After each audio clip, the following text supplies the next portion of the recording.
ইমানে মুফাসসালের 6 কথা বিশ্বাস করার নাম ঈমান। যারা বিশ্বাস করে তারাই ঈমানদার, তারাই মুমিন, তারাই মুসলমান। এতটুকু কথা জানলে কোন মুসলমানকে কাফির বলতে পারে না, আর কোন কাফিরকে মুসলমান গণ্য করতে পারে।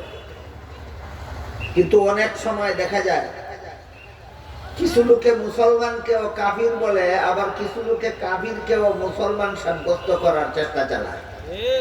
এর কারণ হলো এই অপকর্মটা যারা করে এরা আসলে নিজেরাই জানে না মুসলমান কাকে বলে আর কাফির কাকে বলে। ইমানে মুফাসসালের 6 কথা যারা বিশ্বাস করে তারা মুসলমান। ইমানে মুফাসসালের 6 কথার কোনো কথা যদি কেউ অবিশ্বাস করে, অমান্য করে, তাহলে সে আর মুসলমান থাকে না, কাফের হয়ে যায়। যেমন একটা সহজ উদাহরণ দিচ্ছি। 6 কথার 3 নম্বর কথা হলো আমি আসমানি কিতাব কুরআন শরীফ বিশ্বাস করি। আসমানি কিতাব সম্পর্কে লম্বা কথা আছে, আমি সেদিকে যাব না। বর্তমান দুনিয়াতে বিশুদ্ধ আসমানি কিতাব একমাত্র কুরআন। এইটুকু মনে রাখি যে বর্তমান দুনিয়াতে বিশুদ্ধ আসমানি কিতাব, সহি শুদ্ধ আসমানি কিতাব হলো একমাত্র কুরআন। কাজেই ইমানে মুফাসসালের 6 কথার 3 নম্বর কথা হলো আমি কুরআন বিশ্বাস করি।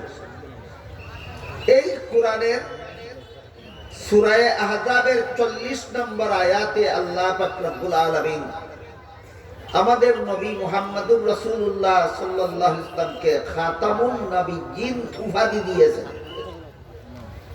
আর হাদিস শরীফে আল্লাহর রাসূল খাতামুন নবিয়্যিনের অর্থ বলেছেন আমি খাতামুন নবিয়্যিন, আমার পরে আর কোন নবী নাই, আমি শেষ নবী।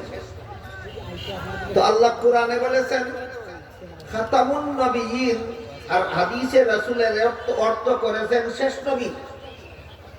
কাদিয়ানীরা আমাদের নবীকে শেষ নবী মানে না, মানে কোরআন মানে না।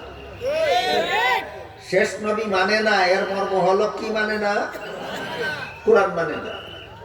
ইমানে মুফাসসালের 6 কথার 3 নম্বর কথা ছিল কোরআন মানি। যেহেতু এরা কোরআন মানে না, এরা মুসলমান নয়, কাফির। কিন্তু কি জন্য কাদিয়ানী কাফির? কোরআনের যে আয়াতে আল্লাহ আমাদের নবীকে শেষ নবী বলেছেন এই আয়াত মানে না, এই জন্য কাদিয়ানী কাফির।